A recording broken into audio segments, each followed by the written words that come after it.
barking. Yay! Okay. So the hair I'm doing for my character is not going to be historically accurate at all.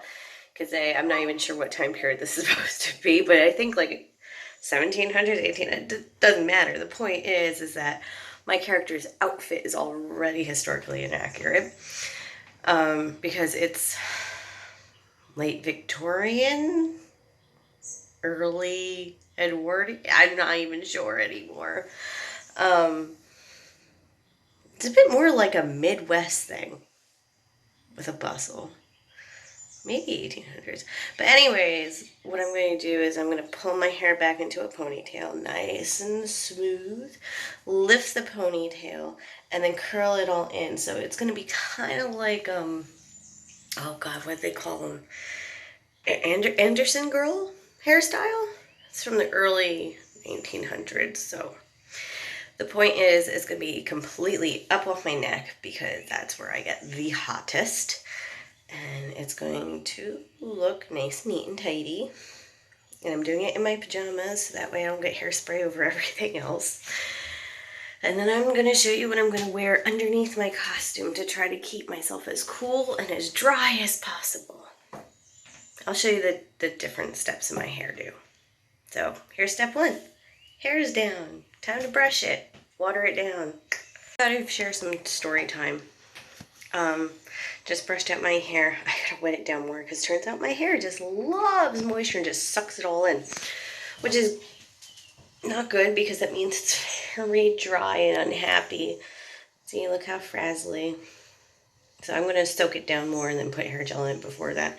But anyway, story time. After years and years of being a dancer, I was actually very lucky that my hair was trainable. So if I wore a particular hairstyle time and time again, it would just naturally be easily manipulated into a hairstyle after like 3 or 4 times. So after like a few years of doing my own hair in a bun, I got to the point where I could just pull my hair up into a ponytail, twist it around real fast, and use only one hair tie and have a bun for an entire evening's worth of classes. Which was funny because I haven't really worn a bun since. So when I had to take my exam on Thursday, I just pulled my hair back. I did the proper bun, hair gel, hair tie, hair net, pins. And it took me 5 minutes to do the entire thing when I thought it was going to take me like 20 minutes. I woke up way too early. Because my hair is just like, oh, I know what to do. Bloop. And it's right there. So really quick, let me show you what I'm using. I'm using a paddle brush from the dollar store. A rat tail comb to really get the smoothness going once I hair gel it. I think this is also the dollar store. I have no idea. I stole it from my hubby. Styling gel, Sport Hold. The strongest stuff you can get. Dollar store. And then cheap extra hold hairspray, dollar store. And of course, like 70 years collections of hairpins I keep finding throughout my room. They always go missing. I always find them like way later. And then of course refills from the dollar store. You can do great hair with just dollar store items.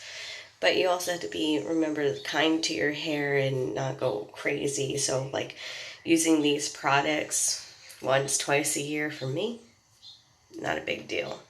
Especially after, having chemotherapy. My hair is just like, been through worse. So here we go. I'll show you the next step. Okay, so now I'm all slicked back in a ponytail. And my ponytail is actually lower than I would normally put it. For a bun, I would actually have it right here. Bun would sit right in the crown of my head. This is lower because now what I'm going to do is I'm going to take the elastic and lift it up. It's going to loosen the ponytail, and then I'm going to curl all the hair into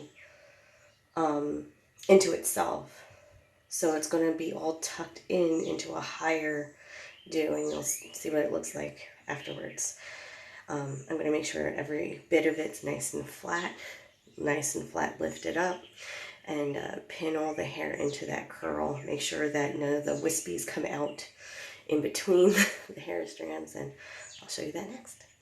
Okay, you ready? Big reveal! That's it.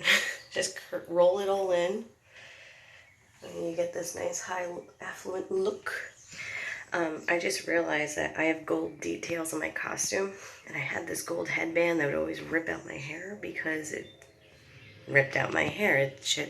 My hair would get caught in all the like clasps and everything of this gold flower headband. But I just realized I can actually use it as a headpiece right here, so this doesn't look so boring. Now time for every 80 kid's favorite part.